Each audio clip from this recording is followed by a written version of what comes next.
Night. It's very nice to see such a nice crowd. My name is Charles Gabron, and I have been the chair of the screening committee. It's been a real pleasure. We have some members of our screening committee that are here tonight. The screening committee sent 4 candidates to Dr. Girardi, and he decided to have a public forum so people could meet them. So I'm going to begin with our first candidate, who is Christopher Fleming.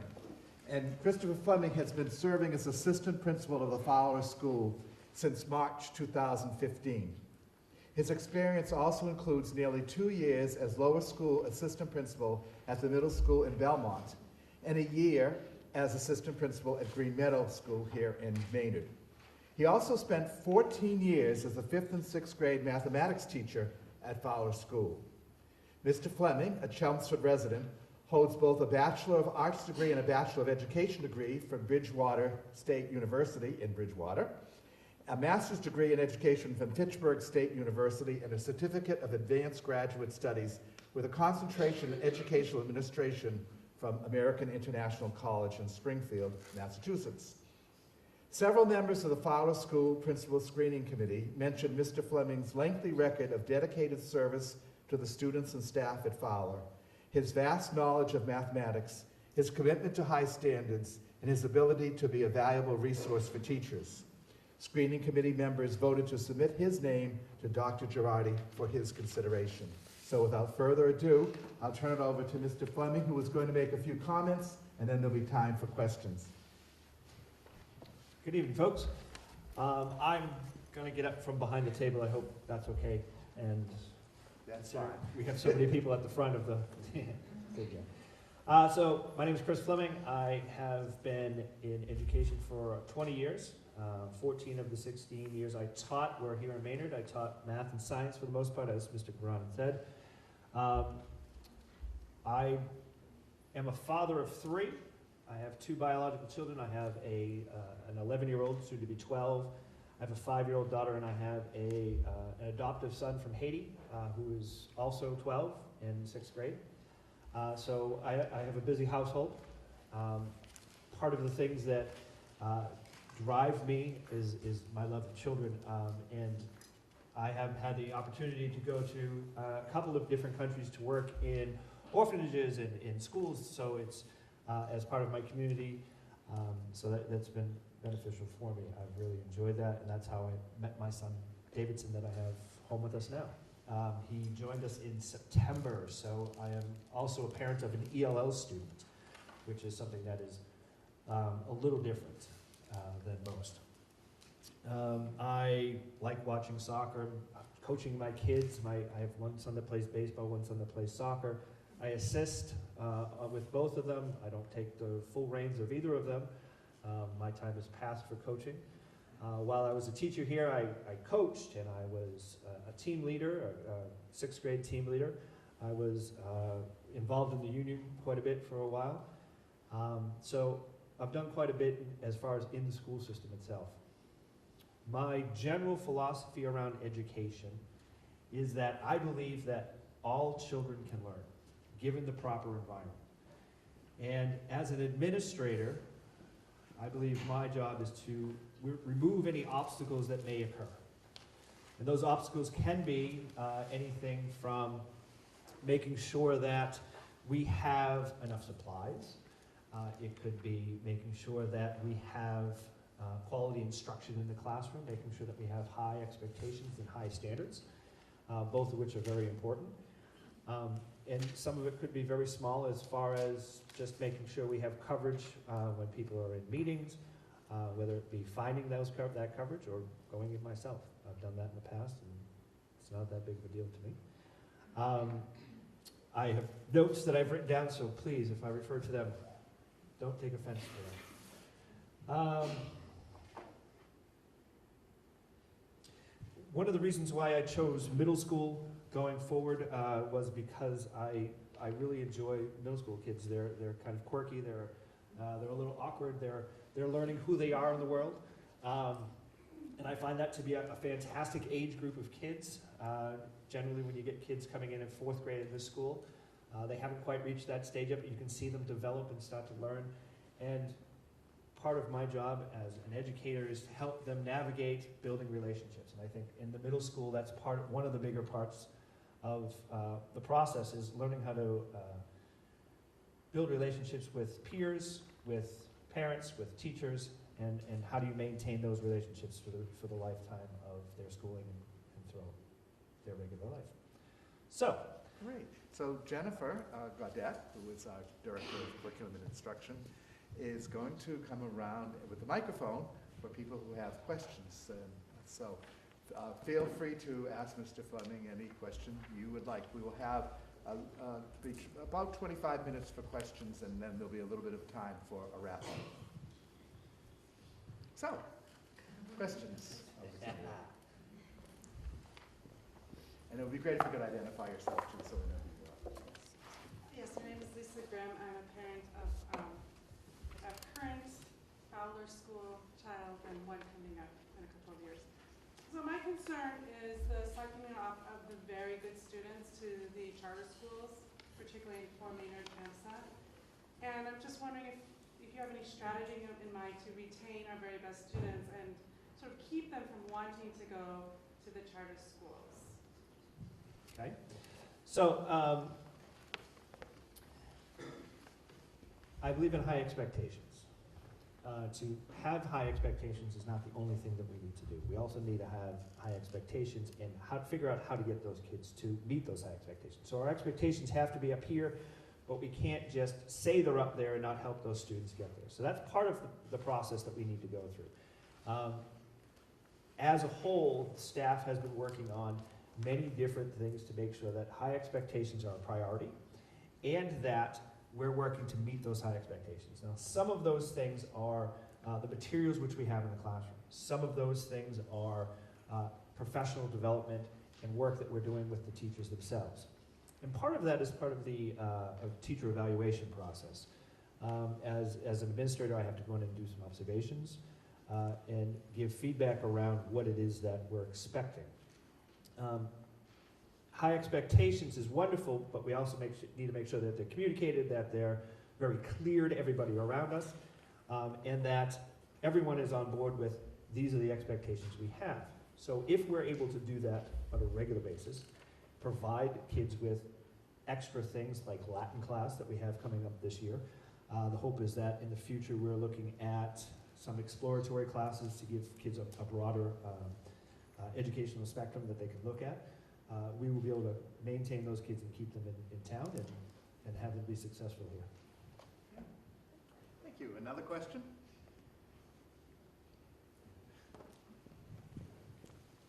If you could just identify yourself, that would be great.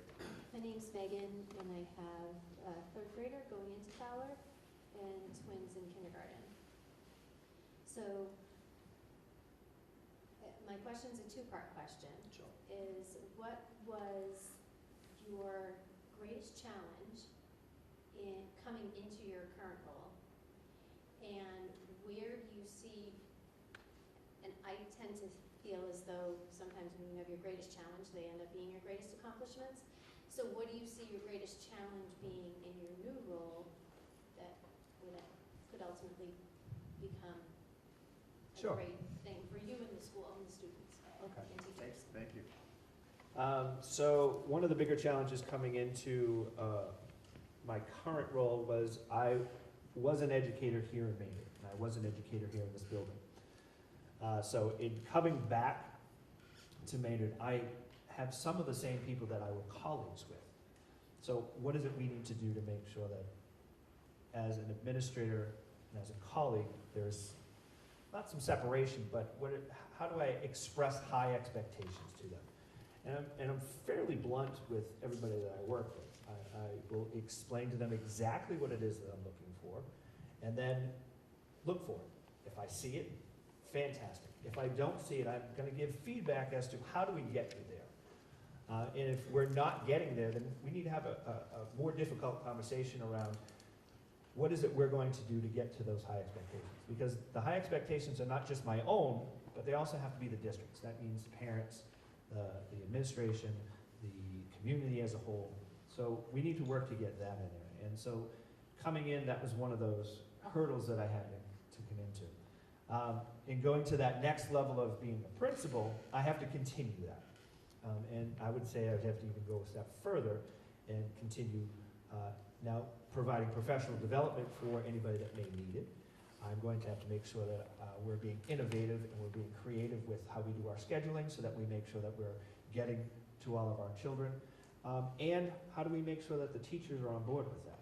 How do we make sure that the teachers are not only committed to that same purpose, but how do we get them there? And that takes a lot of relationship building. So, you know, one of the things that I think will be a positive is that I do have a relationship with many of the teachers in the building. I can talk to them and be honest and open with them about, here are some of the objectives we're looking for. How do we do it? We can kind of work collaboratively in that manner. And the hope is that we can involve community and parents and everybody else that would be needed for that as well. So those are kind of the, did I answer your question, Dr.?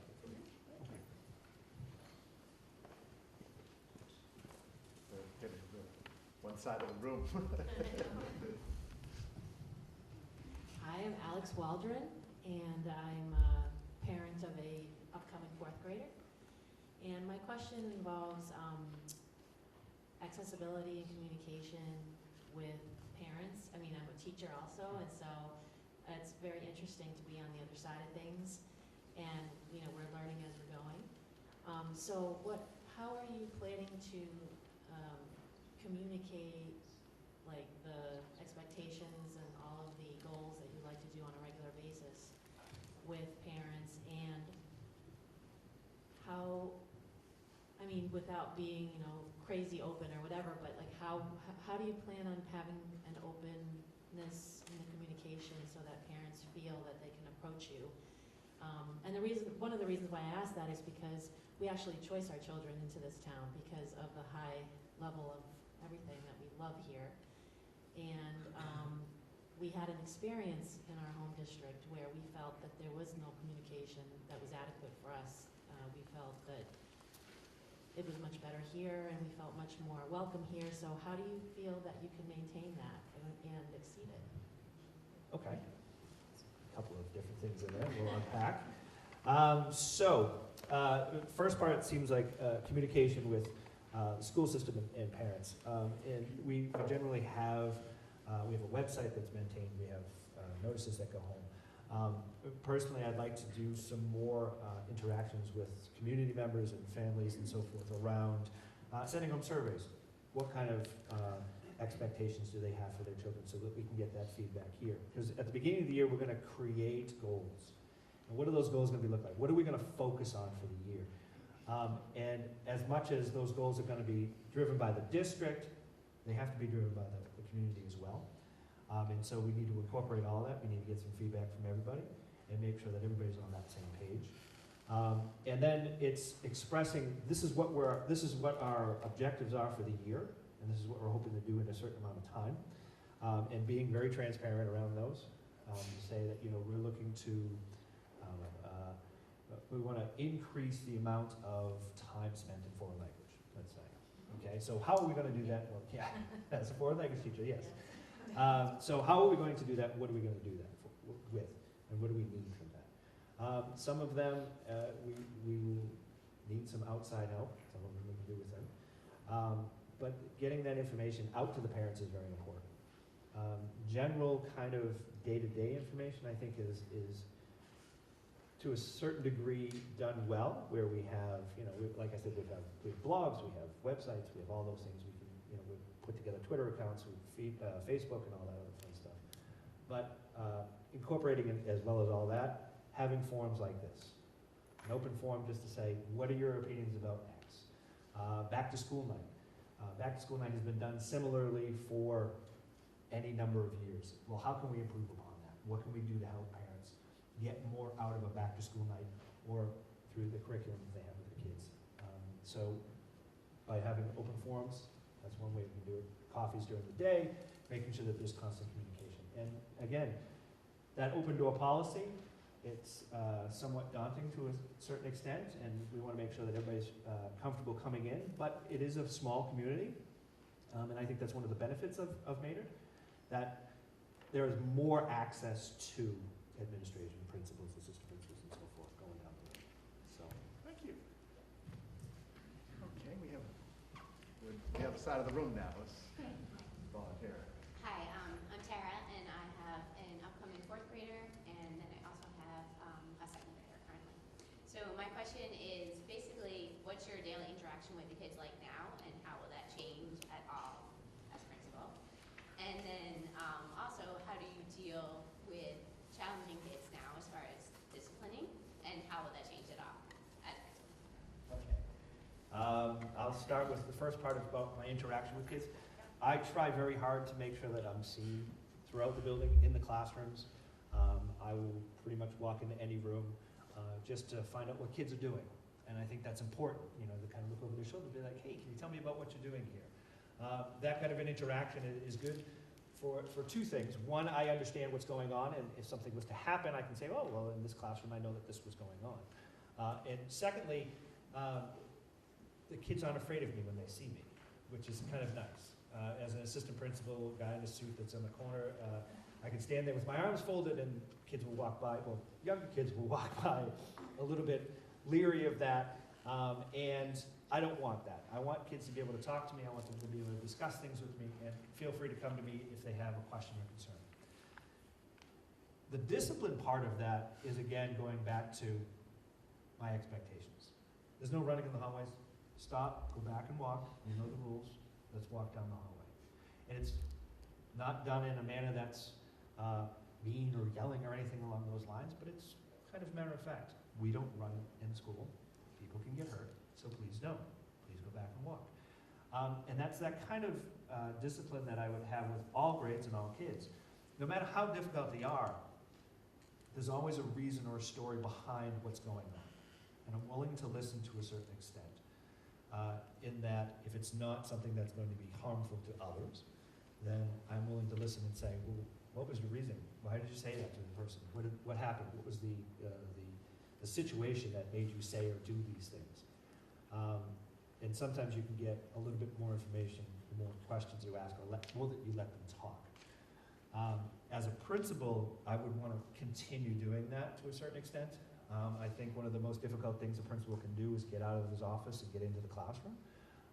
And I think that that's a very important part, even if it's just to say hello. You know, good morning. Every morning I walk around and kind of say hello to the teachers and the kids in the classrooms, just so they know who I am and they don't look and say, who's that guy walking through?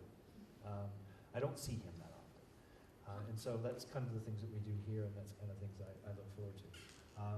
The more I'm able to build a relationship with a student, the less likely they are to get into some serious trouble if I can check in with them. Like, hey, I heard about yesterday, let's make sure we start today off on the right foot and go forward from there. So. Thank you. My question actually, that's what I was just wondering, Excuse me, could you just identify? Sorry, I'm Renee. I have a fourth grader and first grader. Thank you. And I was wondering if you would explain a little bit, do you have an understanding of the whole PBIS? I know we've talked about that at school committee meetings, strategies, and in your opinion, would that be a good fit for Maynard? So I am familiar with PBIS. That's positive behavior intervention, I believe it. Yes? Intervention. All right. So I'm familiar with it. I have not been trained in it. Do I believe it would be something that's good here? I think that any systematic approach to behavior management is something that would be beneficial. There are lots of different types. I know that I've been to a workshop around restorative justice and so forth, similar type behavior programs. Do I think it would be beneficial? Yes, if everybody has the same language and same verbiage, they can communicate the same way. Then yes, there's a positive aspect of that. Thank you. My name's Amy. I'm a parent of a second grader, and I just had a general question about your philosophy with regards to technology, not just educational, but also social and development of technology, especially within this age group, where they start to become a little more independent. You know where I'm coming from. So, yeah, I have two 12-year-old boys at home that believe that the phone should be attached to their hand at all times. Technology is a wonderful thing. You can do so much with it. It is answers that we never had growing up in the palm of our hand. However, it is just a tool. It cannot replace human interaction. It cannot replace a teacher and a student sitting down talking with one another. With that being said, I know that students continually look to, and I would say students across the board are very egocentric. It's all about them. And especially with apps like Musical.ly and Facebook and Instagram, they're taking pictures of themselves, they're doing Snapchats, they're singing, they're doing all kinds of stuff. And that's wonderful. Not a place for school. We've done some work in the school district. Last year we had the DA's office come out and talk about certain aspects of technology. And it was well received. We had our 6th and 7th grade classes go through it. It talked about the dangers of it, what it means to have certain content on your phone, and what happens if a police department finds that content on your phone. What are the kind of repercussions of that? So we had a nice open dialogue around it with our older children. Generally in school, the rule is that the phone is off and away, off being the key part of it, because if it's just away, it vibrates, it dings, it does all those nice fun things, and it interrupts the learning at times. If a teacher says, you know, if you have a phone or if you have a device and you want to bring it in to work on a specific thing, that's fine. However, I don't want it to become the only. So, and I'm very comfortable with technology, so it doesn't. So just looking at time, we'll probably do 2 more questions. That would be the answer. Thank you, Jennifer. Hi, my name is Eve, and I have a son in 1st grade. If you were to move into this position, could you talk about some of the positive changes that you might make within the next 5 years, some thoughts that you've had? So some thoughts I've had, and I can't say that they would definitely come to fruition. I've always thought that, well, I mentioned it before, that the back to school night needs to be kind of revamped a little bit. As a teacher here, it was done the same way for X number of years. And in a room like this, you have parents that you're speaking to as opposed to sitting down and speaking with. It gets tiring.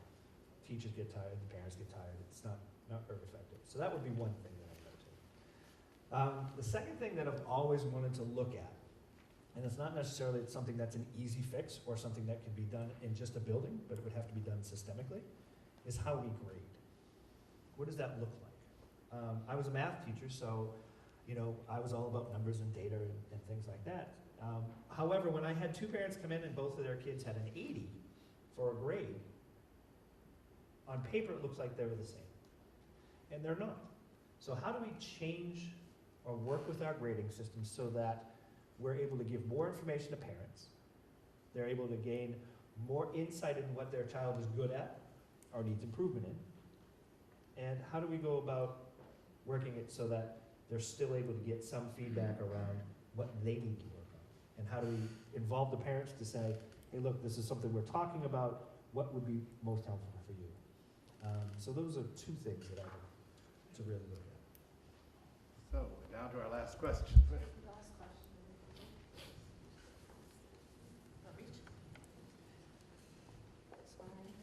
Hi, I'm Denise Hatch. I'm the literacy coach here at Fowler. And one of the very best things about Fowler School is our culture here. We love coming to work every day. How will you foster the culture and the Fowler family, as we consider ourselves, to continue to be positive and grow professionally and, you know, together as a colleagues of a family? One of the things that I was excited about when I returned here was that there is such a very positive culture in the Fowler School. Children will make comments on how teachers interact with one another, and that kind of bleeds through the students and the staff, and everybody has a nice kind of well-being feeling towards everyone, and that's an important thing. How would I foster that? By continuing some of the things that we're already doing. We have community breakfast every morning. We do things together as a staff, which is really nice. But also kind of expand that a little bit to involve some more of the communities. the community members, possibly have more kind of community events that teachers and parents can get involved in. One thing that I mentioned that I was having a conversation with a PE teacher about having like a badminton tournament. And what does that look like? We have a student team up with a teacher, and they kind of have a little tournament go on, and at the same time you have a book fair or an art show, and you have all of these different things that you could do. All of those things will build community, both within the Fowler and outside the Fowler. The Fowler Fair is a great example of that as well. The Fowler Fair is a fantastic opportunity for people to come out, see what the school is about, see that the teachers really enjoy being with one another, and it's very important. And we truly believe that this is a family here at the school, and we want to continue that. And finally, you'd want to have that opportunity to kind of have that dialogue, that openness, going back and forth between administration and teachers and staff. Well, thank you so much. Yeah, I heard the mic. Right, usually people don't have a problem hearing. Thank you very much. We're going to just spend the last couple of minutes, and we're going to ask Chris if he would just have a few closing remarks before he leaves. So I appreciate you coming out tonight. I know that it's not easy to give up an evening night, especially when you have children. But I'm very committed to the town of Maynard. I'm very committed to making sure that the students and the staff have excellent facilities and they have excellent classrooms. And I'm even more committed to making sure that Maynard children have an excellent education. And in doing that, hopefully we can continue to bring our school forward. And I look forward to interacting with all of you in whatever role I may be in. So, thank you. Thank you so much. Thank you very much.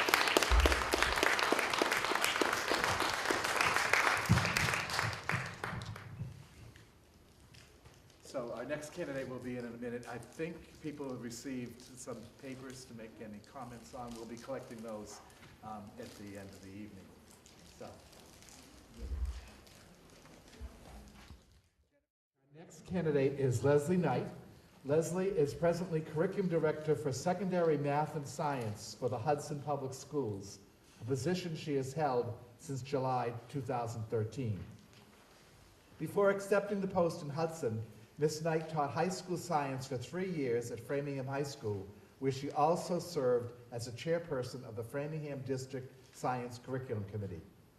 She also taught chemistry, earth science, and web publishing for 6 years at the Lincoln-Sudbury Regional High School.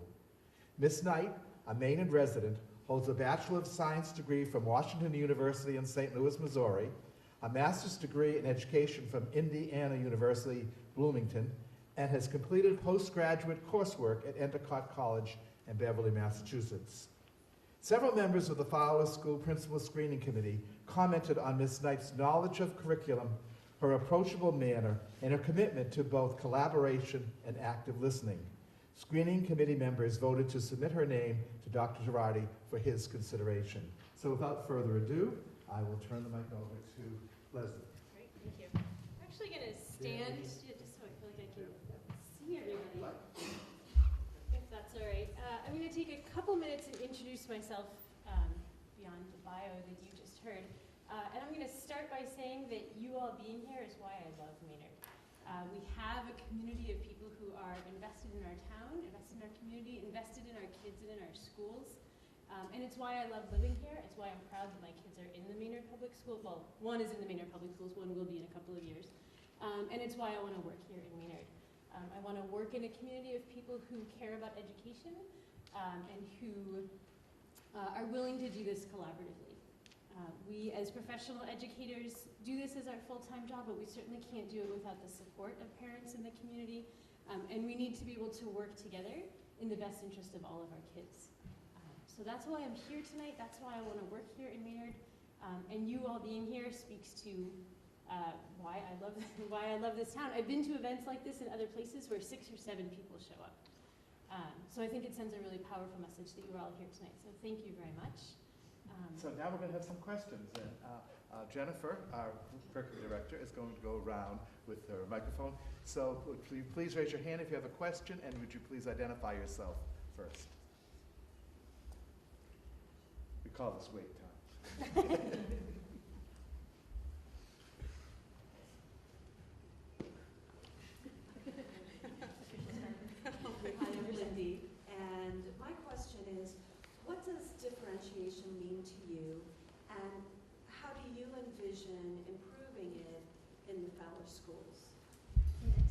question. I'll start by talking about what it means, and it means providing, to me it means providing the education that all kids need, which may be different. So what my daughter needs may be different from what your daughters need, from someone else's son may need.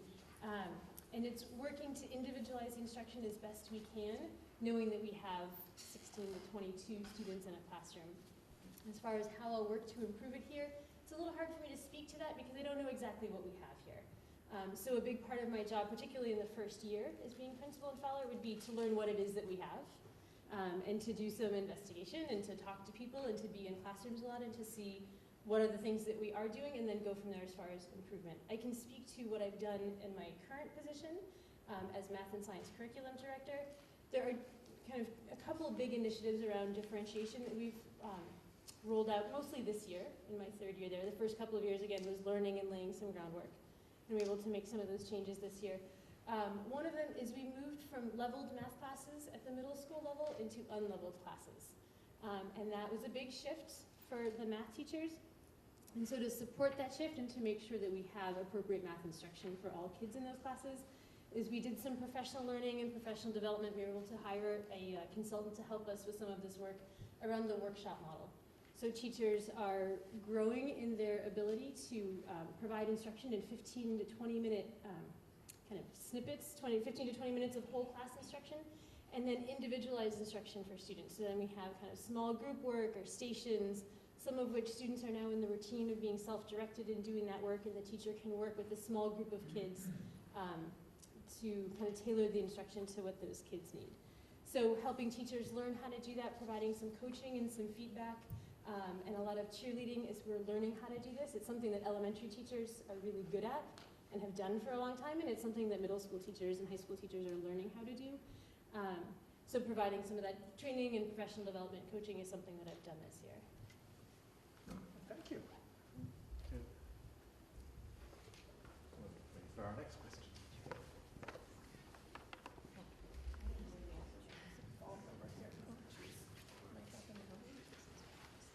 Hi, I'm Alex, and my question is, I see that you have a lot of experience with older students. What experience do you have with middle school age children, and how do you plan on gaining more experience to be able to be more effective with that age group? Because it's very, very different being a high school teacher myself. Absolutely. No, it's a great question. And when I first went into education, I was really passionate about the academic and the intellectual challenge and working with high school students and the opportunities that that provides. I have done informal education at the middle school level in terms of summer camps and vacation programs and those kinds of things. But formally, I haven't done a lot of work at the middle school level until my current job in Hudson, where I'm working at both the middle school and the high school. And to be honest, most of my focus over these last 3 years has been at the middle school level. So in classrooms a lot, working with teachers, working with students and families, doing a lot of learning about what is developmentally appropriate at 5th grade, 6th grade, 7th grade in terms of content, in terms of instruction, in terms of best practices in a middle school classroom. And that has been a learning curve for me over the last 3 years, and I think will continue to be something that I need to learn. I know that we have really high quality teachers here in the district and at the middle school, and I think there will be some areas where I will rely on their expertise as I learn more about teaching at a middle school level. Great, thank you. So, This makes it easy, doesn't it? I'm Lisa Graham. I'm a parent of a 6th grader and a 2nd grader. And I want to go back to the unleveled classroom, which concerns me a little bit. I think it's really wonderful for struggling students because they often rise to match their peers. But I feel it leaves behind the top STEM students, and because they're not being pushed forward as they should. And actually, differentiating instruction is a big challenge for teachers, and I feel like it's often the best students who sort of get left behind in that kind of strategy. So I'm just curious how you've dealt with teachers or helped them push the best students, and so they weren't sitting around bored because they were in a class of various levels. Yeah, that's an excellent question, and it was a concern that we have heard a lot before making this decision to go to unleveled math classes at the middle school in Hudson. There's a couple of things that we've done. We've implemented a lot of project-based learning also in our classrooms, which allows opportunities for students to access the curriculum at different entry points. So So there is a role for a struggling learner in that project. There is a role for an advanced learner in that project. Implementing a workshop model has also allowed teachers to really differentiate that instruction, where they will have some students who may participate in the whole group instruction, but are actually getting small group instruction below grade level, around some foundational skills that they may need. Whereas we'll have students who may be at or above grade level who are either getting additional practice at grade level, or who are working on enrichment in some way. And so we've put a lot of work in. We still have a ways to go. I would not say that it's perfect yet, but we've made a lot of progress in building curriculum units that have these enrichment projects and activities and extensions for students who need that additional challenge. So implementing the workshop model is really what's enabled us to be able to do that. Thank you. I'll be objective and ask the same question of each of our candidates today. My name's Amy, and I have a second grader. And I'm just curious about your philosophy with regards to technology, not just educational technology, but social technology and development of technology. It doesn't have to take an hour. That's a tough one to answer in a short time. I think, like many other things, there's pros and cons to it, right? It can be powerful up to a point, and then at some point it can be detrimental. And I think what is developmentally appropriate for an 8 or a 9-year-old is not the same as what's developmentally appropriate for a 12 and a 13-year-old. So I think that there is a role for technology to play in the classroom. There's a role for technology to play in entertainment. There's a role for technology to play socially. I think that part of our job as educators is to help students learn what is appropriate and when they can do that and how they can do that responsibly. And to monitor technology use and to really help. I mean, we can't shelter them from it forever. It's going to be a part of their lives as adults. And probably we can't envision all the ways that it's even going to be a part of their lives 20 or 30 years from now. 20 years ago, we couldn't envision smartphones. At least I couldn't envision smartphones, maybe other people could.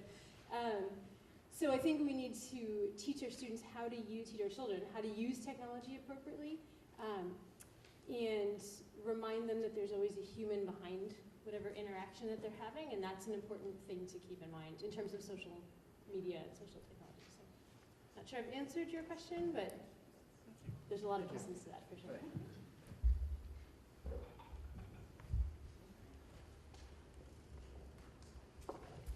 Hi, I'm Denise. I'm the literacy co-chair at Fowler. And in our classrooms, we encourage students to take risks. And we've been fortunate to work for an administration that encourages teachers to also take risks.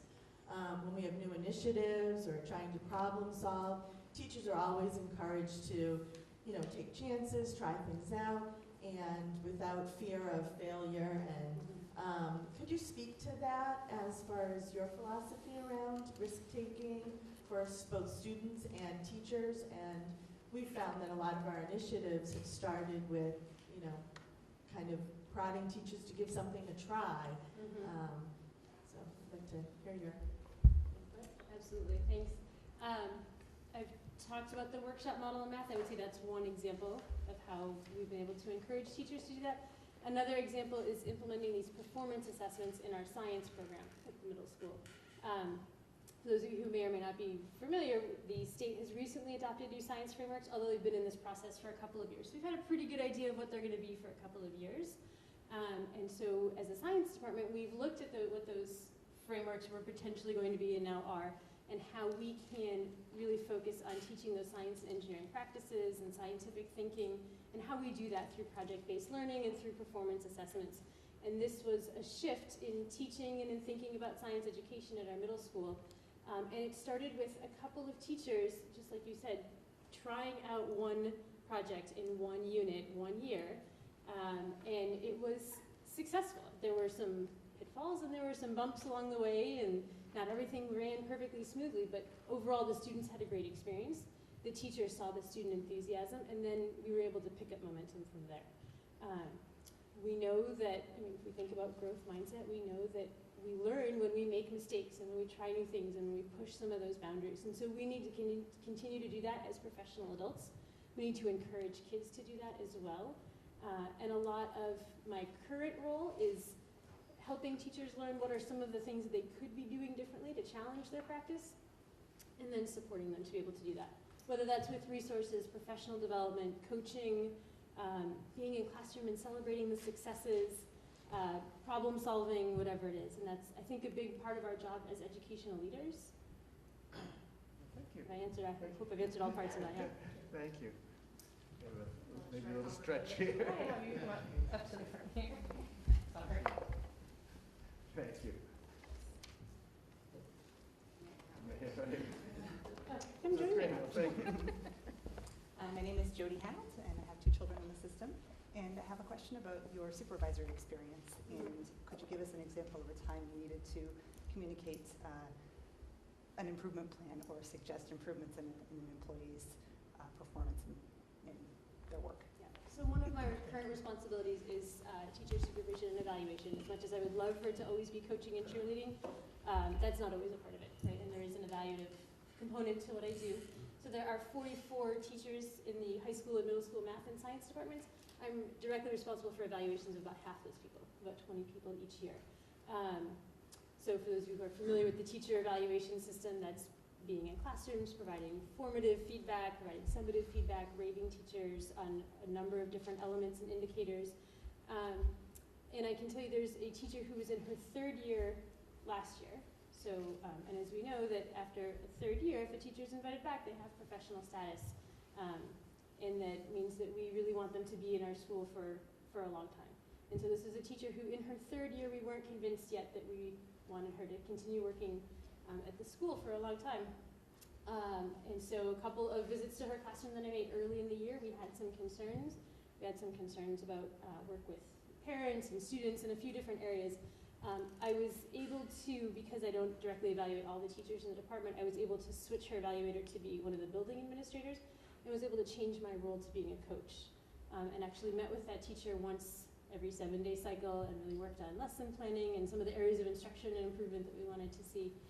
And then we were able to then offer that teacher professional teacher status at the end of the year.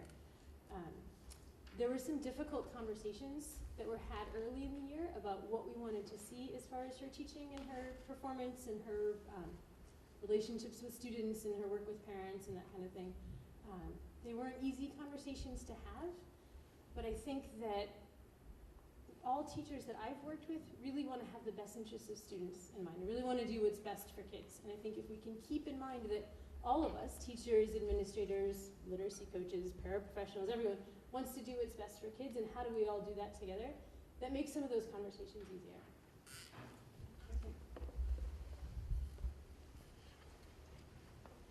Hi, I'm Monica Fiala. I'm a Latin teacher here. I noticed that you have a focus on STEM instruction.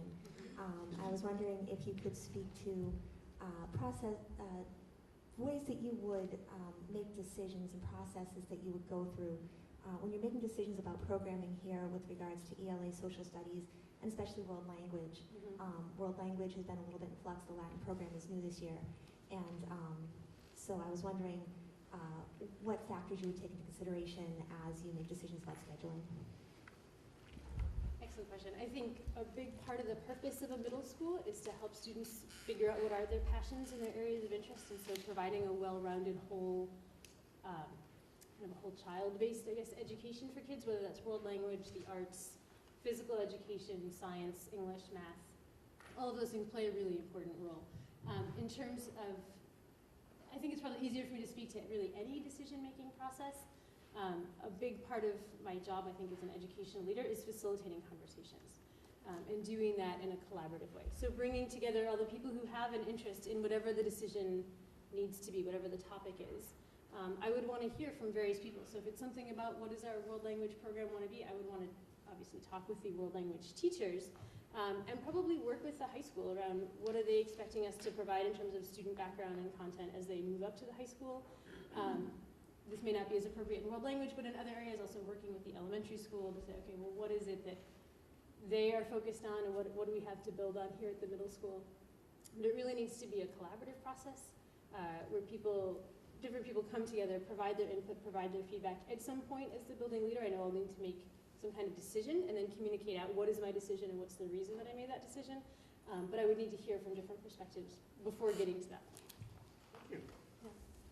Sure, we have some other questions. Jennifer's making her way across the room. I'm Jennifer. I have a student here at Fowler in 6th grade and a 2nd grader. And I wanted to ask you, what excites you? I know you touched on this a little bit at the beginning, but what excites you about the opportunity to lead in the community that you live in? And do you expect that there might be any challenges to that too, because you are so involved in the community? Yeah, I think it's almost like you've been a part of our family conversations. There are many challenges to that, I think. I'm passionate about what I do. I'm passionate about education.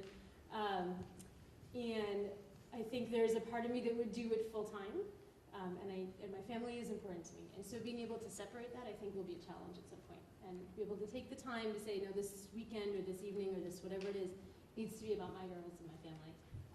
Will sometimes be a challenge. Thankfully, I have a spouse who's very supportive of that and very good at reminding me when we need to take a break from work.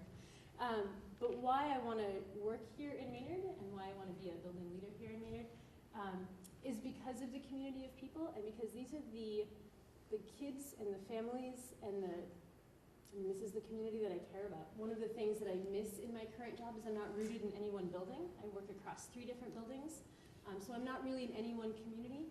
And I don't play a big role with kids and families. Every once in a while I'm working with parents and families, but I do it even less now than I certainly did as a teacher. Every once in a while I go in classrooms to do a chemistry lab just because I miss being in a science lab and being with teenagers and being with students. So the opportunity to work more closely with kids, with families, and with people that I know and people that I care about to provide the best education that I can for the community that I really care about is why I'm here. Great. Okay, we go over to this side. Hi, I'm Katie Bradka. I'm a 4th grade teacher here.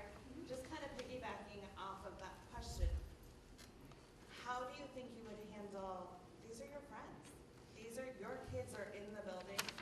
And kind of a second question to that is, we have our initiative with the Spanish immersion and what your feelings are on that. Great questions. I think if I am able to convey whatever decision I make, which may be a decision that my friends don't agree with or my neighbors don't agree with, but I think when people know that I'm doing it with the best interest of all kids in mind, even if they don't agree, hopefully can understand where I'm coming from and can understand the decision, whatever it is. As far as the Spanish immersion program, for those of you who don't know, my 2nd grader is in the program. It was the right decision for her, and it's the right decision for our family. I recognize it's not the right decision for every kid. And there are many ways to provide a high-quality education for all kids. For some kids, it's through an immersion program. For some kids, it's through project-based learning and engineering programs.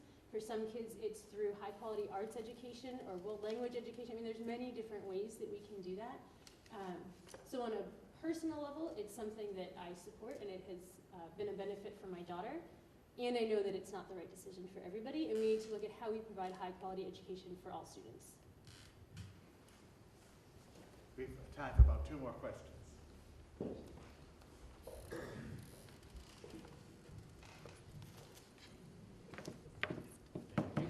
that's it. That's all you got. Don't pull anymore. Hi, I'm Dave. I have 3 children in Green Meadow Elementary School. We can't speak high enough about Green Meadow Elementary School. When we looked at surrounding towns, we looked at towns that are very highly regarded academically. We specifically, we bought in Maynard thinking we'd be here for a few years and then we'd move out. We've experienced that Green Meadow is phenomenal. How will you safeguard the small town community and the potential need for parents to keep up with the Joneses and potentially, emulate a academic environment that potentially leads to a lot of pressure for kids? A lot of kids have a tremendous amount of pressure, not a lot of outdoor time, are shooting for standardized test scores to get them ready for college, to get them ready for the bright future. How do you safeguard that in a town as Maine? I'm sorry, I didn't hear the last part of what you said. How do you safeguard that small town and an academic curriculum that we have here that both means it has to set the bar high, but it's not setting so much pressure on our kids that they feel not set up for success? Yeah, that's an excellent question.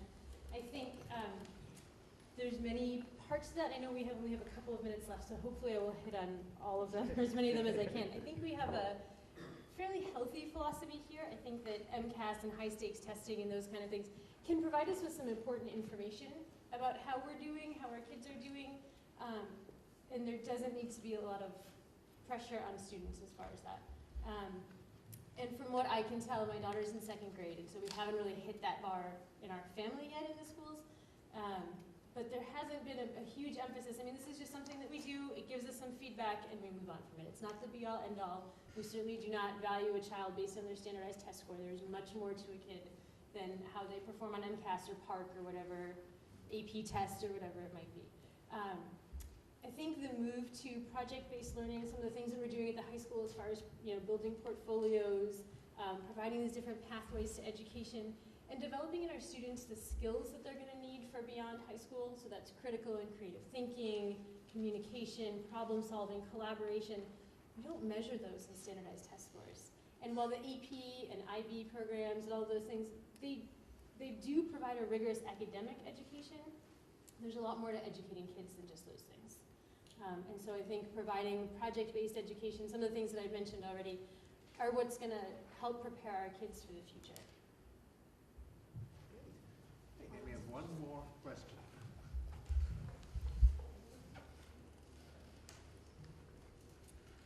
Hi, I'm Michelle. I have a 4th grader here at the Fowler School, and I believe the number is about 18% of our students here in Maynard do receive special education services. So I was wondering if you could comment on your interactions, relationships with the special education community, whether it be educators, parents, sort of your knowledge of special education law, just the whole, any kind of interaction with the special education community. In 30 seconds or less. Well, just your background in it. Sure, yeah. So certainly I am familiar, as any classroom teacher is, with individualized education plans and some of the laws regarding special education. I know there are people who work in the schools who are much greater experts than I am, and I am not afraid to ask somebody a question or to rely on someone else's expertise as needed as far as special educators or director of student services or whoever the appropriate person is in a particular case. I have worked really hard. We have a big initiative in Hudson around co-teaching and making sure that all of our students are included in the classroom and that are receiving the highest education that makes sense for that student based on whatever their needs may be. And so working with content teachers, so in my role, I'm working primarily with the content teachers on how do we co-teach with a special educator? What does it look like as far as differentiating instruction in an inclusion classroom? It's something that I believe strongly in, that all of our students need to be, as is appropriate, that as many students as possible can be in an inclusion setting and receiving high quality education there from content area experts as we move up into higher grades. So those are some of the things that I've done. I feel like I'm missing a piece of what you asked though. No, I think that's, I think it just, because this would be a second part, so hand in hand often, and it's not just special education, but I think has been touched upon, sort of children that are on behavior support plans. Have you had experience with, that kind of working together with educators and staff in the building and on working with those kind of situations? Because they often will end up in the office principal. Absolutely. And they'll have to, they lead to conversations with parents or different, Sure, and there's many different reasons that kids may misbehave in a classroom. Sometimes related to a disability and sometimes not, and sometimes it's about engaging kids in the classroom.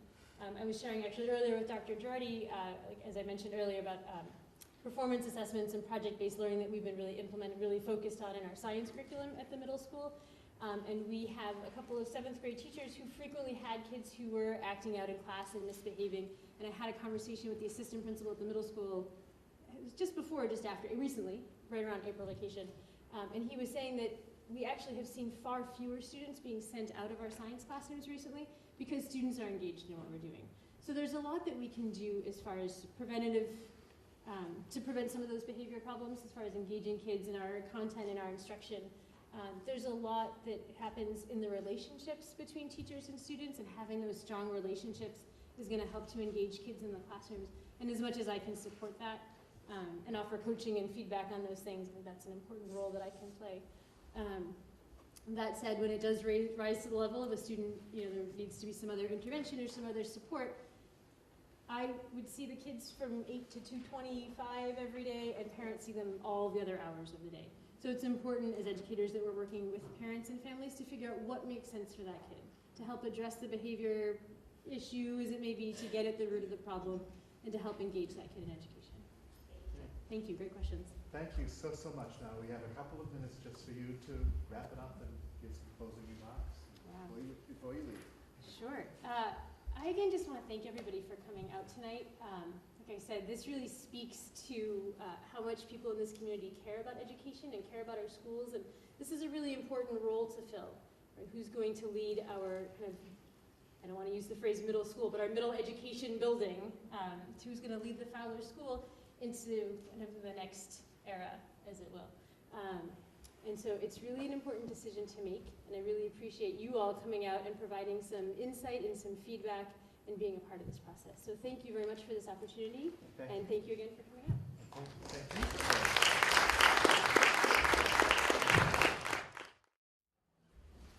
Well, thank you. Again, I'm very, very pleased to present Sharon Seiler, who has been principal of the Fuller Middle School, not to be confused with the Fowler Middle School, the Fuller Middle School in Framingham, since August 2013. Her experience includes 3 years as assistant principal of the Fowler School in Maynard, 3 years as assistant principal and acting principal in Scituate, a year as dean of students at the middle school in Norwood, and 16 years as a guidance counselor in Sharon, Wellesley, Pembroke, and Merrimack, New Hampshire. Ms. Seiler, a Natick resident, holds a Bachelor of Arts degree from Notre Dame College in Manchester, New Hampshire, a Master of Education degree from Plymouth State University in Plymouth, New Hampshire, and a Certificate of Advanced Graduate Studies from the University of New England in Biddeford, Maine. Several members of the Fowler School Principal Screening Committee noted Ms. Seiler's positive experience as assistant principal at Fowler, her love of learning, and her advocacy for both project-based learning and data teams. Screening committee members voted to submit her name to Dr. Girardi for his consideration. So with that, I'll turn it over for a few words, Sharon, and then there'll be some questions. Okay, thank you. So I want to thank the search committee for, I think I'm going to stand up. I'd like to thank the search committee for forwarding my name. I really appreciated that. I also think this is a great opportunity for me to be able to let you guys get inside my head, so you know what I think, and you know how I feel, and you know my belief system. So you've heard a little bit about me, and it's 26 years have flown by. It's my 26 years as a public school educator, and I think that gives me the depth and breadth of experience for the position of Fowler principal, and I've appreciated that. And I want to also say that 3 years ago it was a very hard decision to leave Maynard. It was really hard. I agonized over it, and then I took the plunge, needed the experience to be principal, and I can't believe the opportunity has come back where I could possibly be the next Fowler principal. So thank you for that, this opportunity. So I think it's important for you to know, like I said earlier, what I believe in. So I believe that all students can learn. And I believe that teachers with the right support and in a collaborative environment with a supportive community and principal will teach up. They're not going to teach to the middle, they're going to teach up with high expectations, and that they will build multiple pathways for students to get to those high expectations. I believe in access and equity, and I believe that the curriculum should be designed in a way that no child feels disabled, because I think that it's not the children that are disabled, I think the curriculum could be disabled. So once we create entry points for every student, and then extension points for those students who really need higher, deeper learning experiences, then we're really personalizing learning. And that's something that I've worked at Fuller Middle School, is really how to personalize learning so that every child gets what they need. And that's really important. Great, well, thank you. Sure. And we're going to start with some questions, and Jennifer has the mic, and we're right over here. Hi, I'm Monica Fayella. I'm a Latin teacher here. I really liked your articulation of your philosophy. I was wondering if you could talk about some of the specific ways that you've connected with teachers to help them learn about some of those multiple pathways and to get individual students or the student the student body as a whole to all reach those high expectations? If you could give some specific examples. Okay, love to. So as a school, one of the first things I did when I came in as a new principal, I had an entry plan and I wanted to learn what was working and where do we need to get better at. And so it became clear that we weren't reaching every child and that there were certain populations that we just weren't being successful with. So we did it together through inquiry. It was like getting people around the table, creating that environment where teachers are sitting around the table looking at data in a very non-defensive way to transform the school from classroom from teaching-centered to learning-centered. So that right there was, a lot of work. It took probably a year for us to really get into that. And then once we started looking at data as we were building our formative assessments system, we realized that there were certain students that needed to be pushed beyond, certain students that needed to develop skills. There was some reteaching that needed to happen. But you can't individualize, you can't personalize learning unless you know kids, unless you understand how they make meaning, and unless you're constantly temperature checking, I guess is what I would say, is this ongoing sense of assessment. Who's learning, who's not, why, and what are we going to do about it? I remember when I took a few courses at Research for Better Teaching, one of the instructors said, I taught my dog to whistle once, and then she just kind of let it hang out there. Doesn't mean he can. So it's really around our kids learning what we think we're teaching them. So that's enough for I won't mention dogs anymore tonight. Sorry. Yes, the next question. All right.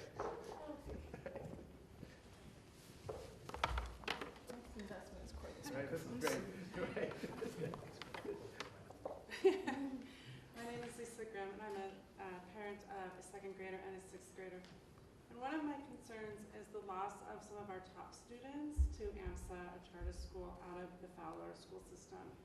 And I'm just wondering if you have any specific ideas or strategies in mind to, as principal, to convince parents and the students that this is the place to be. Particularly, we're losing a lot of our best science and math students, which in our STEM world is not a good thing. That's right. That's a great question. We have the same thing in Framingham where students are choosing McCullough Charter School at higher rates than we want. So what we did was we decided to open it up to elementary school parents that if you are even thinking about it, please make time to come in and meet, shadow a student for a day, and at the end of the day, we're going to conference and find out what your child experienced. So some people didn't take me up on the offer, but out of the, let's see, probably about 12 each year, when they visited the school, 11 would come to Fuller. So it was really around how do we wanted to get people in our school, and if that didn't happen, how do we get the message from what's happening outside of our school? So because we are a STEAM school, which is the acronym that involves science, technology, engineering, the arts, and math, which is STEM with an A, we had a magnificently successful exhibition of learning at the end of the year, which was just incredible. We had presentations of learning throughout the year. And the reason I'm bringing that up is once that was out there, we had a few families, a few parents in the community who wanted their children to have that kind of hands-on, deeply engaging, solving real-world problems experience. So what they did is they opted in. It was pretty much the first time in 20 years that anyone has opted in to come to Fuller from another Framingham middle school. So we are on the right, we're going to turn the corner with that in Framingham, but it involves communication, getting kids and parents to come in and experience it, but also transforming teaching inside so that it's really student-centered and that students see hard work as being virtuous. And when you hit the wall, you don't stop, you're just going to keep going. You're going to go till you get it. Thank you. Thank you.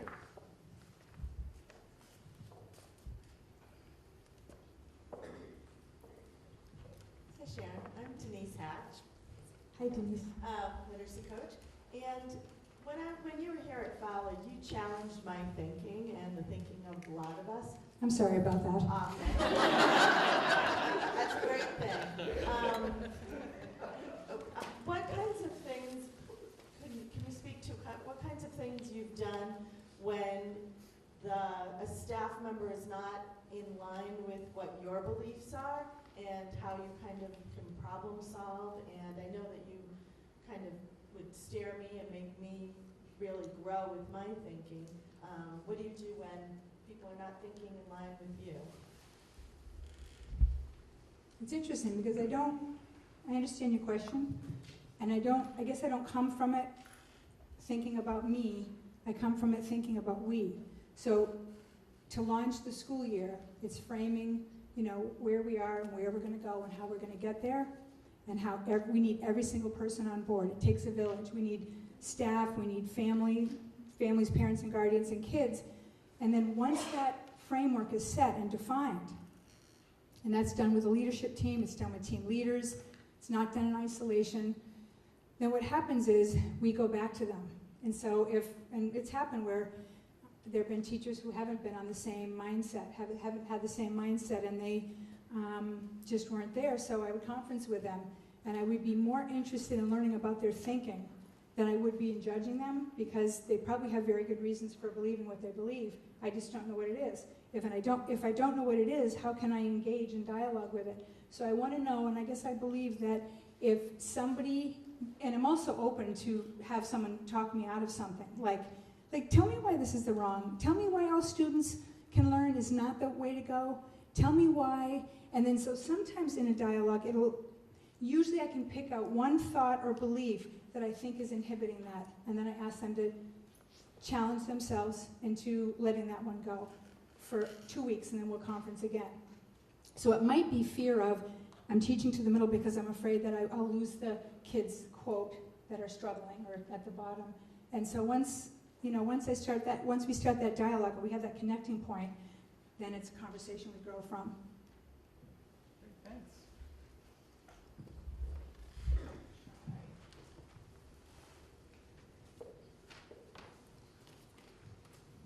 In your experience at Fowler and other schools, what do you think the role of differentiated instruction is at the upper elementary and middle school levels? So differentiated instruction for me is something that we've redesigned with intention, not just new packaging so people will buy it more, but we've redesigned it to be personalized learning. And that involves, so I'm trying to answer your question, but I might be using different language. Personalized learning or differentiated instruction is that teachers prepare for a lesson knowing the learners in front of them. And they know who can access what and who needs to be challenged in what ways. So I'll go back to if you think of the expectation, what is the standard here? And does every child know what they're striving toward? And what do they need to get there? So it goes back to who needs what and how can we give that to them? And if there are kids who are struggling, we know that, like Ross Green says, kids do well if they can. It's up to the adults to figure out what do we need to do to help this kid succeed. And the answer usually lies in some form of tweaking the instruction, because based on their learning style or how they make meaning. How do you deal with advanced and accelerated learners in the classroom? Well, I would say that project-based learning would be a great approach. It doesn't have to be project-based learning, but it starts with an essential question. And so if you think about I'm just going to go on a little metaphor here, bear with me. If you think about packing for a trip and you have your suitcase and it doesn't seem to fit, but if you open it back up, it's all doesn't really close. You open it back up and you repack it and then it will close. It's the same with the curriculum. So if you have this curriculum and the world seems very coverage-centered, when really we should be going 2 inches wide, 2 miles deep. So it's how the curriculum is designed that allows students to go as deep as they can and as deep as they need. So it involves knowing where they are and checking in with them about, I have to say that we in our school, we do student perception surveys, we collect data like that. It's kind of what you've had in a grad class or any kind of class, is this class Too easy, too hard, just right? Is this class moving too fast, too slow, or just right? So that tells us a little, because kids will be honest. For the most part, they'll be honest. But it really is trying to keep that creative tension so that every kid can be challenged. And we have to make sure that we're not dropping the bar down as one of our differentiation techniques. We got to keep the bar high. Thank you.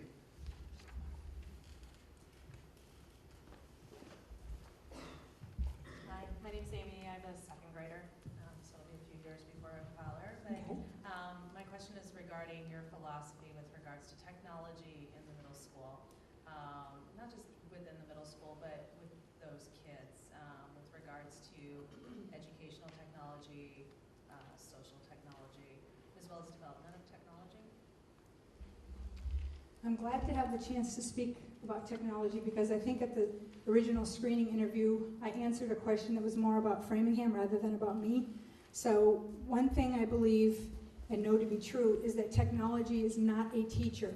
It is a tool that the teacher uses to advance student learning. It's also an opportunity to create excellence and equity. So there's a website called SAMR, S-A-M-R, I think, SAMR. And there are only certain elements that if technology is not being used in one of these 4 ways, it shouldn't be used. It should be used actively. And that is around making sure that you're either supplementing or augmenting, redefining, repositioning, whatever the, I'm thinking what the M stands for, modifying. But ultimately, technology has to be something that allows kids it personalizes learning, it allows some choice, but it can't be the passive technology that I grew up with, where technology was they put a videotape in a VCR, and then we would sit there. And so, so when I walk into a classroom right now and kids are on Chromebooks, I want to know what they're doing with it. How is this making you smarter? And if you didn't have this Chromebook right here, would you be able to get this smart? How are you using this? And they know, because we really push the making student thinking visible as a practice. Kids know that we're going to ask them what's going on and what are you learning. But with technology, it has to be active, and it can't be passive. And there's so many different programs out there and learning platforms that it should be a good match for the needs of the community. But I can't necessarily endorse one program over the other, but they're tools. And I actually will say that I know one-to-one, like the one iPad or Chromebook or whatever it is, to one student was the trend for a while. I guess I lean toward 2-to-1, and that's because isolation. I'd rather have kids collaborating and discussing. Probably one more question. Hi, Sharon. Hi, Katie. Veronica, 4th grade. I know before your role as a vice principal had a lot to deal with the discipline. As a principal, how do you see yourself visible to us as staff and to the children and your role in discipline? I'm still involved in discipline, and it's something I like because I think that every kid wakes up, they're bringing their best version to school. They are not saying, I'm going to leave this other version at home and I'm just going to bring this messy version to school. So they get up, it starts with the good intentions, and so when they come and if they're dysregulated, or if they had any history of trauma, or if they're just not using their strategies, we as adults need to help them make better choices. So one of the things I've done this year in my role as principal, and I did it actually all 3 years, but I will walk up to the student that struggles the most with behavior and control and just say, what do you think about having lunch with me, you and your friends, right? Because I'm thinking, bring some of your friends. Having lunch with me once a week. And they're like, why? I said, I don't know, maybe there's something I could help you with. And I'm shocked. They all say yes. They never forget. And all I offer them is a spearmint lifesaver at the end. Like, it's not even anything that I'm bribing them with. It's just that so what's interesting is they have conversations about things, and I get to insert occasionally just to see what would happen. But it's really visibility, and I want to say one more thing, and I know we have probably short time, but we flipped it this year. Rather than sending kids out of the office, for the whole year, it said, how about we'll bring the support to your classroom. So I'll get a call.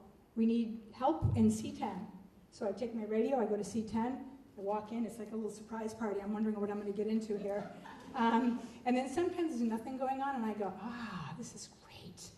And then the teacher and I will kind of we'll follow up after, but if it's a kid who's stubborn and they've gotten themselves in a pickle, usually they just need an exit strategy to do it without losing their face. And so it's dignity. It's really about growing and learning, and so I'm still hands-on with that. Very hands-on it would be so as at Fowler too. I think we can do one more question. Yeah.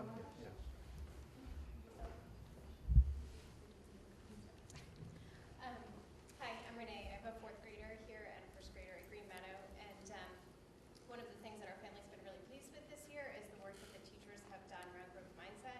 It's made a world of difference for our son. And so I'm wondering what you could do to continue to foster that and to help it grow. Very excited to hear about that because 2 years ago we did a staff read, was our PD for a year, was growth mindset, and talking about all the ways that it could help us with our beliefs about learning, and then we taught children about it so children can use the language of growth mindset. And we're trying to create a culture, and I think we have, where it's virtuous, like academic struggle is considered virtuous. It shouldn't be that easy. In fact, if you're an athlete or a musician or in drama or anything, when it gets hard, that's when you lean in more. So we're trying to transfer that into the classroom. But so it's something I've done, it's something I would continue to do because I believe in it. Great. Well, it's been wonderful having you, and I thought you might want to say just a few words before you say goodbye. Yeah, thank you so much for the opportunity. I wanted to let you know that because I've been at Fowler and I know how strong the culture is, and it is a school filled with people who work very hard, they're skilled and committed, talented, and they have fun. So if I were your next principal, I almost said president, I didn't want you to address me. I'm so sorry. I'm not ready for this. If I were your next principal, I will commit to maintaining the positive culture and help Fowler go to the next level. So, thank you for your questions. So happy to welcome Kristen St. George. Kristen has been the principal of the Chenery Middle School in Belmont the past 6 years. Before accepting the post in Belmont, Ms. St. George was principal of the East Middle School in Braintree for 4 years and principal and assistant principal at Kennedy Middle School in Natick for 8 years. Ms. St. George, a Holliston resident, holds both a Bachelor of Science degree and a Bachelor of Arts degree from the University of Massachusetts, Boston.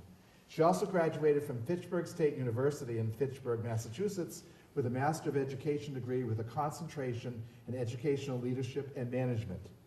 Several members of the Fowler School Principal Screening Committee commented on Ms. St. George's solid experience as a principal, her knowledge of good educational practice, her self-confidence, and her thoughtful responses to their questions. Screening committee members voted to submit her name to Dr. Girardi for his consideration. So, if you could start, Kristen, with just a few words, and then we have some questions. Whatever you're most comfortable with, right? Sure. Thank you. Thank you very much for being here. I appreciate your willingness to stay through the evening. I'm thinking maybe the rain canceled baseball and track and soccer and all of those things that were canceled at my house, and maybe that made it easier for you to get out. So thank you for being here. Thank you for that introduction. That was really nice and saved me a little bit of work as well. I have been a building administrator for 18 years. I've been working in schools for 23 years, which I think I said to the committee, when I say that out loud, I think, holy cow, how did 23 years just go like that? I have thoroughly enjoyed working in a variety of different districts. I'm in, as the introduction said, in Belmont right now in grades 5 through 8 middle school with 1,350 students, and we continue to grow and expand, and we have a wonderful building that we've outgrown. So in the fall, a small modular building will be added to the property probably after or around the November holidays, and some students and faculty will move into that. I share that because it does help you get a sense of the focus of my 6 years in Belmont. Much of that has been working very strategically and creatively with stakeholders, faculty, staff, community members to restructure and reorganize our building and our programming to house the students, because the enrollment is ever increasing, and we're not at a place yet in Belmont where our staffing has been able to match that increasing enrollment. And we're at a point now where we've really outgrown our building. We've taken every space that can be converted into instructional space and have converted it, and now it's time to move on. What I am most passionate and excited about is the work that happens in the classroom. And how can I, as a building administrator, impact that? How can I support great teachers and students and those relationships? I'm very passionate about curriculum instruction work and love to really involve myself in that, and would like to do more of that. My work in Belmont is exciting work, but it does involve a very large administrative team of 7 administrators, various positions, mostly curriculum directors, and I have a very large administrative team and do a lot of the leading and the guiding of the work, but that does remove me from the more direct work that I'm very excited about and passionate about, and I'd love to talk a little bit about that with you tonight. I will tell you that I am the parent of 3 students. This is, in our household, this is the last couple of months of our middle school experience, and we're very excited to sort of be moving on to secondary school only. I have a 14-year-old, a 15-year-old, and soon to be 19-year-old. So we'll have a freshman in college, a freshman in high school, and a sophomore. And the years, the 4th grade to 7th grade, those are exciting years. They're busy years, but I will say, in my household, looking forward to kind of moving on and having a slight change of pace, because it's very busy. If you are a parent here, I know that's very hard work. It's exciting work, but it's very hard work parenting students of that age group. And it's important work, and the teachers that work with the children every day are really quite exceptional. It's a wonderful age, but it's also a challenging age. So I will stop there, and I would love to hear your questions, hear about what's on your mind, and it would be helpful for me, maybe when you ask a question, if you just clarify your role, because I know that we have parents here and community members here, am I right? So it would just be helpful for me to know your perspective. Absolutely. Do you need me to trade microphones? No. Oh, okay. We're taking it here. We're in a traveling roadshow here. Hi. In your current role, what do you view as, what was your most difficult task, challenge? And as I mentioned to previous candidates, I believe that sometimes those most difficult things tend to be your biggest successes. So what did you do in your current role? What do you view as possibly being that for the Fowler School? And how might there be slight differences going from maybe the size school or whatever the culture is in Belmont to a culture in Maynard that is also small but may have just a different, whether it's teachers, children, parents, how does that play into it? Okay, and your role? Oh, I'm sorry, I'm Megan. I have a child that's going to be in 4th grade next year, and I have twins in kindergarten now. So prospective Fowler parent. Great, thank you for the question. So you asked me about something that I'm proud of in some challenging work in my current district. And I will share a change that took place over time that I'm particularly proud of and was very challenging for a variety of reasons. We have at Chenery 14 5th grade classrooms. Several years ago, all our 5th grade were a self-contained model. And there were 12 at the time, self-contained meaning that each teacher has a group of students and teaches all content area. We're now a model where our 5th grade teachers work in teams of 2, and they have approximately 50-55 students that they share in a team model. That process was particularly challenging, number one, because we have a whole history of having self-contained grade 5 classrooms. About 20 years ago, the 5th grades came to middle school in Belmont, and for a lot of understandable reason, there's still angst over should 5th graders be in a middle school, and can we make our middle school more like an elementary model, and so forth. But we decided over time to move away from the self-contained to that teaming model to really help bridge the students' development and their transition from elementary to middle.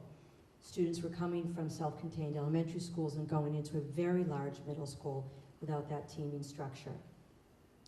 It was particularly exciting because it allowed us over 2 years to explore that possible model change.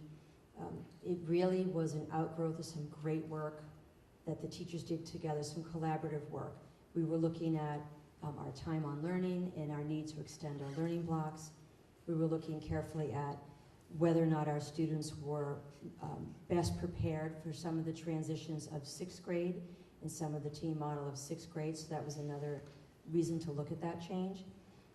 We piloted that change in 1 year before we actually adopted it, and had an opportunity to get parents' perspectives. The teachers involved in the pilot had a lot of opportunity to collaborate with the non-5th grade teachers involved.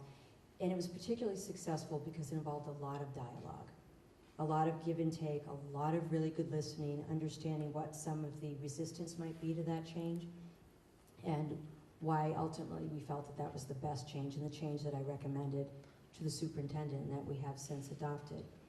I think one of your questions was some of the most difficult, part of your question, some of the most difficult work ends up being most successful.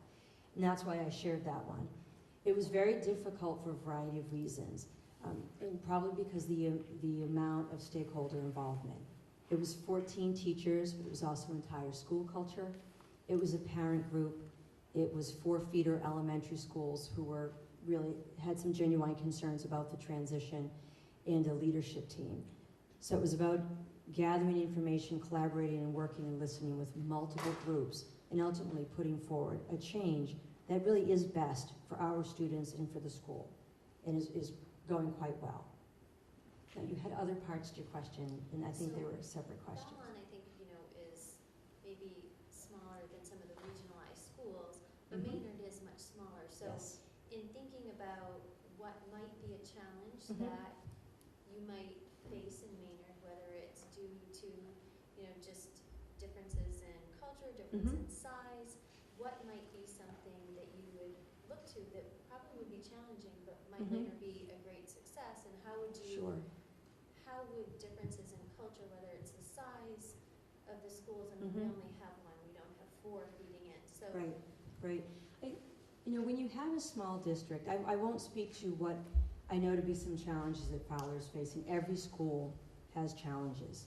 The largest, the smallest, the highest achieving, the most struggling. We all have challenges for a variety of reasons. When you're in a very small school, I know, and I live in a town, Holliston, with really very, very small schools. One of the challenges that I think is typical in a very small school is certainly how do you support staff. When you do not have multiple teams of teachers, teachers are really required to often feel like they're expert in everything. If you have a small group of teachers and they're absorbing all of the students, a 6th grade team or a couple of 6th grade teams, those teachers are really bringing all of the students into the room and often feeling like, I'm going to have to do it all. Because when you're in a larger school, there might be a team that has a lot of experience and background with English language learner development, or a lot of skill set in differentiating or certain kinds of collaboration, or certain kinds of learners. And when you have a much larger school, when you schedule your school and when you make your teams, I think you're able to really think about the strengths of your teams, play to those strengths, and be really skilled and strategic in how you provide support. When you're in a smaller school, every team of teachers needs that. Every team of teachers needs to feel like they have the support and the resources to provide all to all children. That is an area that I would imagine for me would be quite different. When you have 14 5th grade classrooms, that's really quite an array. And when you have just a few, those teachers, I would think, can feel like they have to be it to everyone all the time. In a very large school, and our physical plant is large, it's the largest school in the district, One of the parts that we really have to work hard at, related to our culture, is developing the relationships among the adults. It is simply not easy. It's not easy in the course of a day, and if you're a teacher, you know what your day looks like. The minute you hit the ground, you're running, and there's not a lot of downtime. So to reach out to colleagues, to get to know colleagues well, to understand their strengths, their areas of expertise, and how you can collaborate and problem solve together. In a large building, it's very difficult. But I don't want to assume that in a smaller building that's sort of magically easy. I think a principal really needs to create those opportunities. A principal needs to find ways to help connect the adults as learners and the adults as collaborators and problem solvers. There's no school that has enough time for that. There's no school that has all of the common planning time that teachers need, or all the collaboration time, whether it's departmental, grade level, or team-based time that teachers need and should have. That's a challenge I would imagine is a challenge faced here, and if it's not, that's a real blessing, and that's great.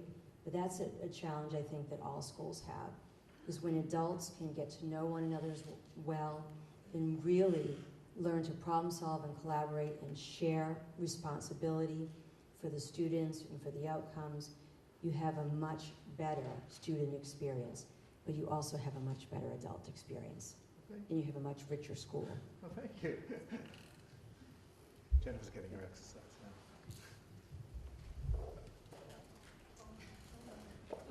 It's definitely. Sorry. Hi, my name is Jessica O'Toole. I have a soon-to-be kindergartner, a second grader, and a fourth grader here at Fowler. I was just wondering if you could speak a little to what inclusion means to you, what it looks like to you, and what you think your role as a principal is in meeting the needs of diverse learners, and also promoting that inclusion and participation. What inclusion looks like, I think, is as unique as every child. But what it absolutely looks like is that our goal is that every child is getting what he or she needs. And that every child is thriving in a classroom or classrooms that are able to address those needs. And the teachers feel confident and excited about doing that.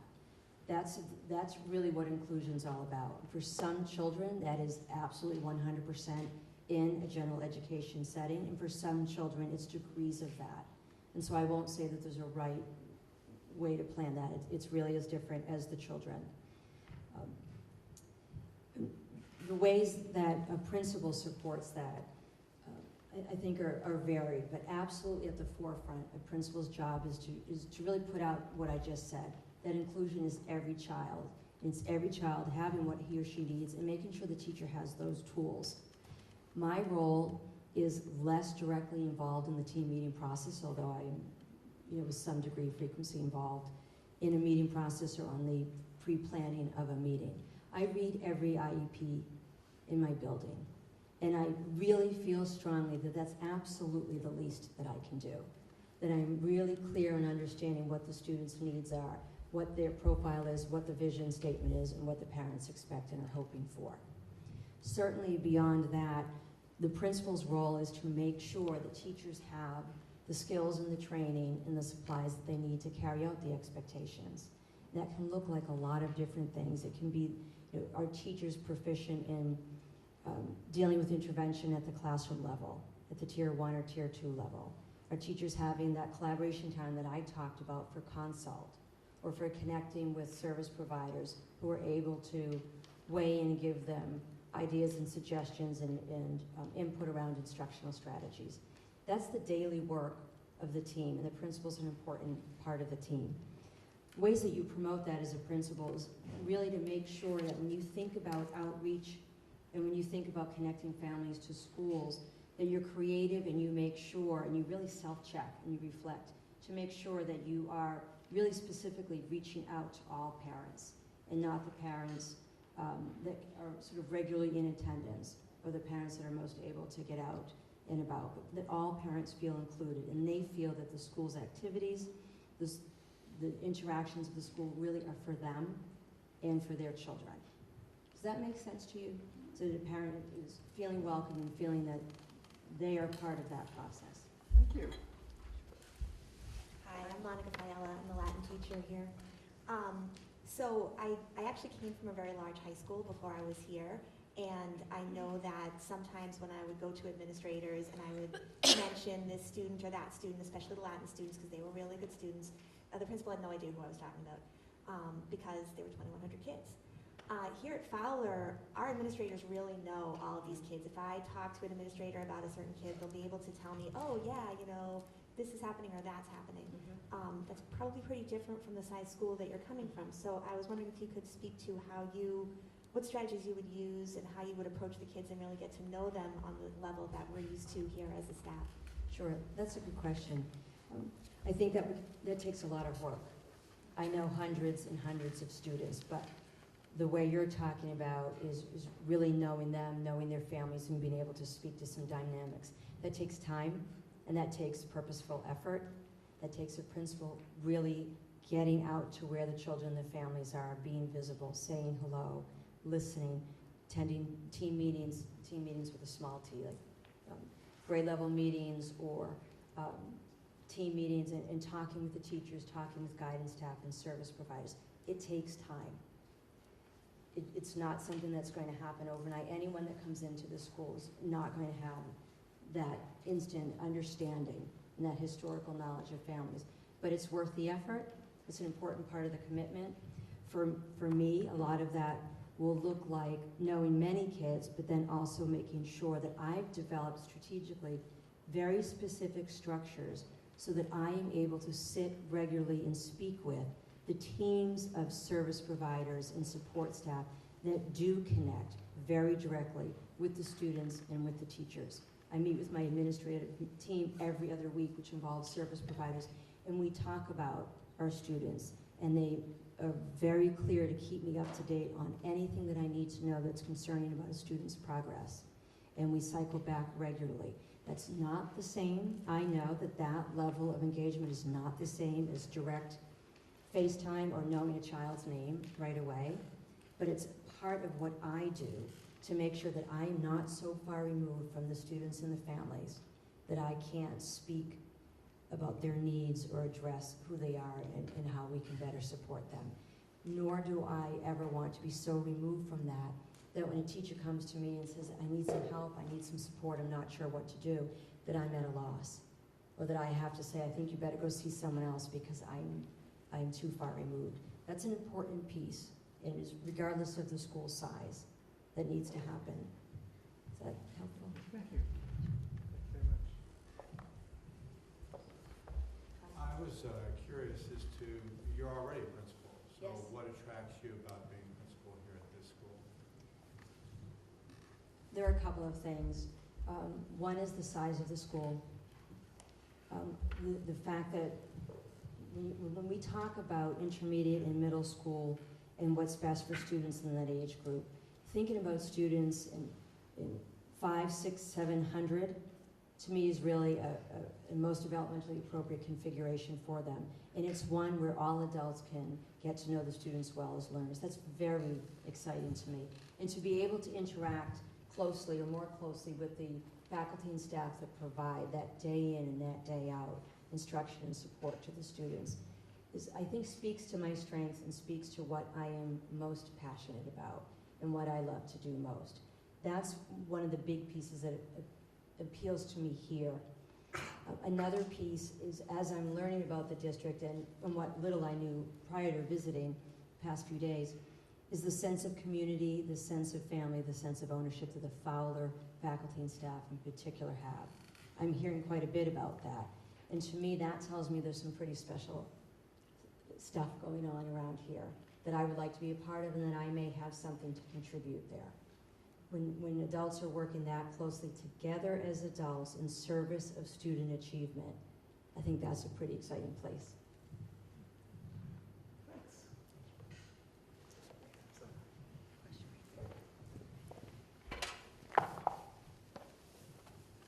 Everyone thinks they know the question I'm going to ask, but I'm going to ask a different one. So my concern is about, on behalf of teachers and teacher burnout, and with DESE's ever-changing, rules and licensure requirements and standards and new evaluation systems, I'm concerned that the teachers already have a really difficult job, which is just being made more difficult. So as a principal, how would you support the teachers in dealing with all these changes? That's a good question. At our last faculty meeting, we talked just a little bit about teacher burnout, and it's that time of year. The fall and the end of, I think, the first marking term, and then this time of the year are, I think, the most difficult for new teachers and for seasoned or veteran teachers. I think there are some things that we can do. There's some things that we don't have control over. And sometimes saying that is just important and acknowledging that. We do not have control over specific mandates. So then what are we going to do?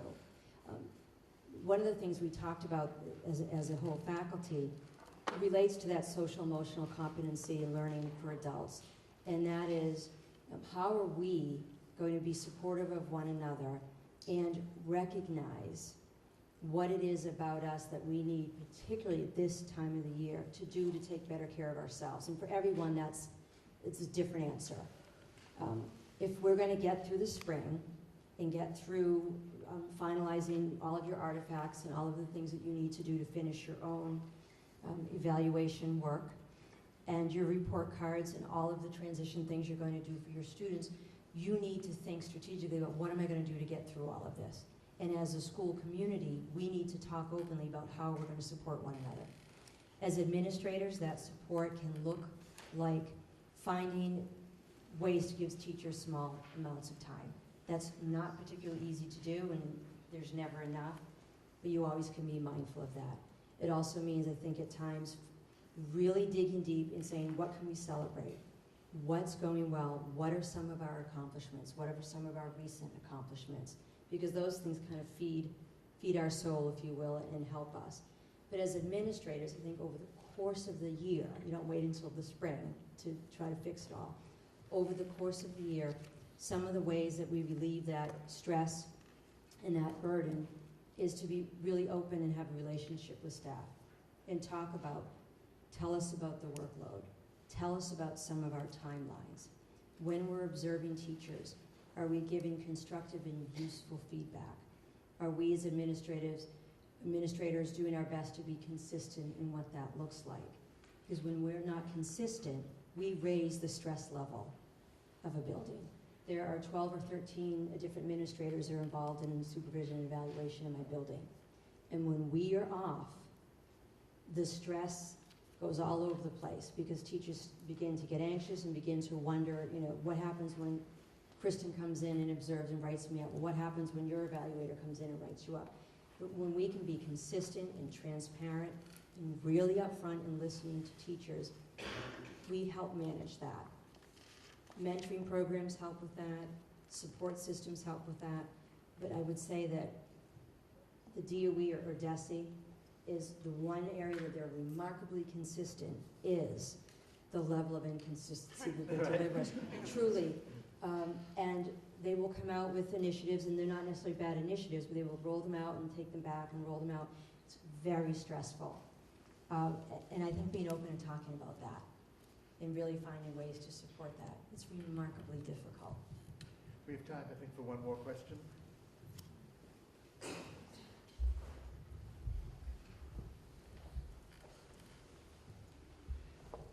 Hi, my name is Michelle Grace. I am the parent of a fourth grader here at Fowler School who happens to receive special education services, but I'm not going to ask a question about that. I was wondering if you could give some examples of ways that you interact with the students in your school. Sure. A lot of different ways. Sometimes just walking around the halls and speaking to them. Sometimes walking around in the halls and giving them a little bit of an eyebrow. Sometimes I have a chance to jump in and serve in the cafeteria, serve lunch, and people will say, why are you serving lunch? There are many other ways to interact with students than serving lunch, but sometimes we're short in the calf. And if you're a teacher, if students don't get through lunch and have a chance to eat and have a chance to decompress, when you get them after lunch, it's not going to go well. Truly it isn't, and it's not fair to students, and it's not fair to teachers. So you may find me serving lunch when we're short. I enjoy it, it's fun, but really, actually, it's this nice way, just for a moment, to speak to students individually, and they just sort of look and regroup, and then say, oh, it's Miss St. George serving. You wouldn't surprise me to find me there, out at buses or at some of our exits. You may find me. You'll also, talking to students in the classroom, I find to be not only rewarding, but really helpful. I have a very good sense of how they're doing and what they're doing and how they're sort of reflecting and thinking about their own learning and how they're processing it. And I find that to be nice insight into their world and how things are going for them and how they're experiencing school. Sure. Well, that's been wonderful. I'd like to know if you would just want to take a couple minutes to wrap it up. And Sure.